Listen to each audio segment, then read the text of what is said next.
Ons gaan begin deur die datum te skryf. Vandag is die 15de April 2020. Onthou daai vingerspasies tussenin. Dan gaan ons die HCH patroon maak. Jy kan hom in kleur maak. En dan gaan ons in 5 tel.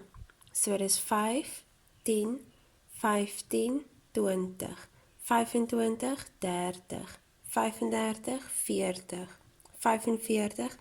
En onthou ons skryf nie daai streepies in ons boek nie. Jy skryf sommer die antwoord daarin. Dan maak jy weer 'n patroon.